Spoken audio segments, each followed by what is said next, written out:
Ova situacija sa koronavirusom meni kao treneru je veliki izazov, jer moram zadržati svoje sportaše motiviranima i da sagledavaju dugoročno ciljeve. Mnogo utrke, Ironmani otkazani su skroz do 8. mjeseca, a možda će biti i kasnije, možda uopće neće biti utrka ove godine. Pa kako onda zadržati motivaciju i ostati u treningu?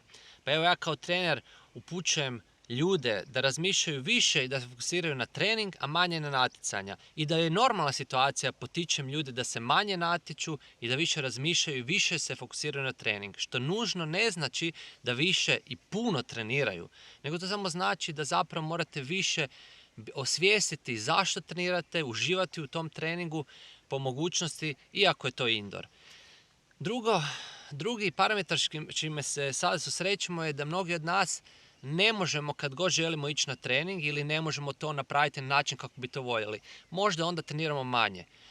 Mnogi od nas i više miruju. Pa to je drugi parametar gdje zapravo potičem ljudi da zapravo funkcioniraju u uvjetima mirovanja. Kao vrhunski sportaš shvatio sam da ako sam fokusiran i ako imam koncentraciju dok sam u potpunom miru, da ću bolje funkcionirati kad trebam dati najviše od sebe.